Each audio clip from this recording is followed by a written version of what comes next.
Hello everyone, एक बार फिर से आपका स्वागत है मेरी वीडियोस के अंदर। आज हम बात करेंगे मैक्रो इकोनॉमिक्स के बारे में, क्लास 12 के अंदर है और उसके अंदर एक चैप्टर है नेशनल इनकम, जो कि सबसे इंपॉर्टेंट चैप्टरों में से एक है। इसके अंदर से एक न्यूमेरिकल डेफिनेटली आपके बोर्ड के अंदर आता है 6 मार्क्स का, और अगर आपने इसकी अपनी कमांड अच्छी कर ली तो ये गारंटी है कि आपके 6 मार्क्स पक्के हो जाएंगे। तो आज हम बात करेंगे मेथड्स के बारे में कि हम नेशनल इनकम को कैलकुलेट कैसे कर सकते हैं। So we have 3 methods. तो हम वन बाय वन जो है इनके बारे में बात करने वाले हैं, लेकिन एक वीडियो के अंदर मैं तीनों मेथड्स का जिक्र नहीं करूंगा आपसे।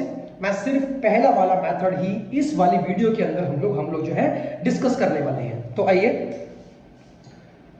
सबसे पहला मेथड जो आपका होता है, जो आपको यूज करना है, उसका नाम है वैल्यू एडेड मेथड।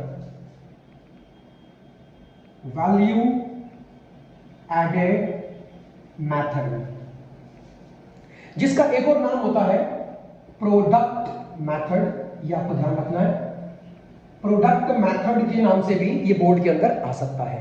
हालांकि इसका एक और नाम है प्रोडक्शन मेथड, भी कई बार इसे कहते हैं प्रोडक्शन मेथड। आपको सारे मेथड्स के नाम मालूम होने चाहिए, क्योंकि बोर्ड में कौन सा मेथड लिखा हुआ आएगा ये हम जानते नहीं है।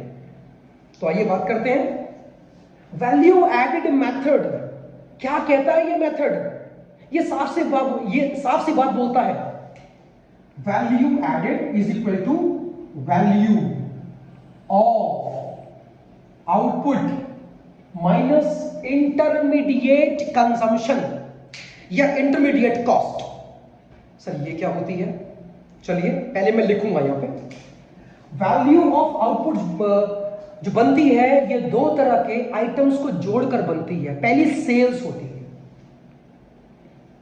पहली सेल्स, और नेक्स्ट आता है हमारा चेंज इन स्टॉक। तो आइए हम जरा एक बार जान लेते हैं कि असल में ये मेथड हमसे क्या कहता है।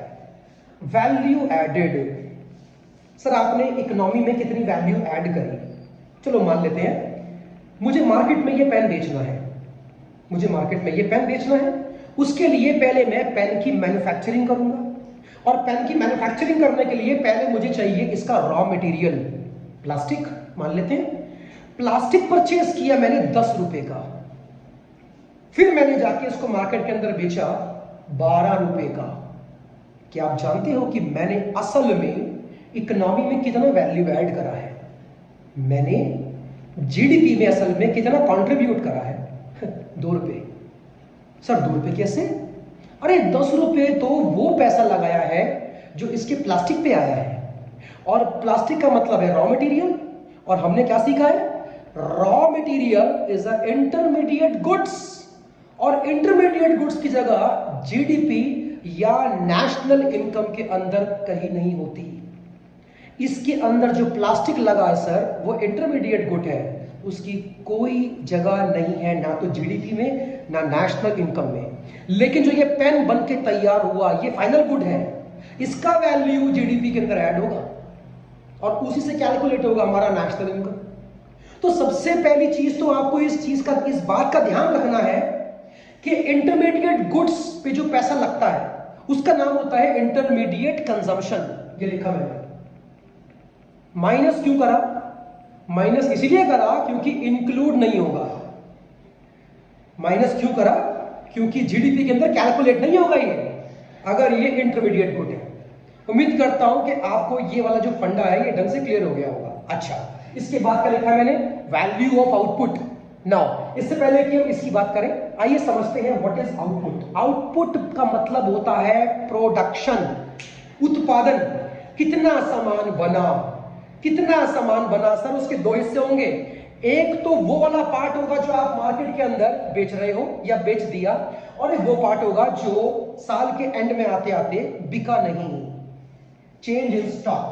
तो closing stock minus opening stock, change in stock को निकालने का ये आंसर है।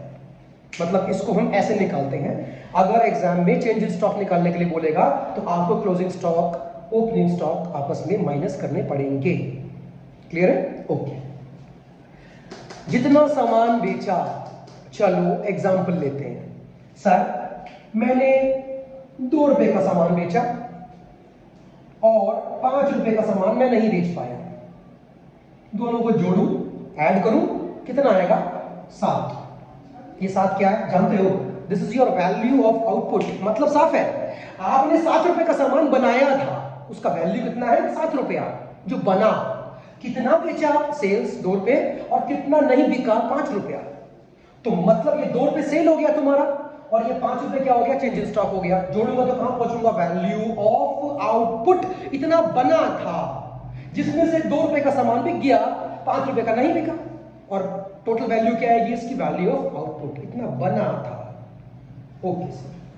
फिर इसमें से हम माइनस करेंगे इंटरमीडिएट कंजम्पशन, वो पैसा जो आपने रॉ मटेरियल्स को परचेज करने पे लगा दिया, that is your what? Intermediate consumption, right. ये तो क्लियर हो गया होगा। अब इसमें एक बात और भी है जो आपको ध्यान रखनी है, वो ये है कि सेल्स की बात करता हूं। सेल्स बनता है 2 आइटम से। 2 आइटम से।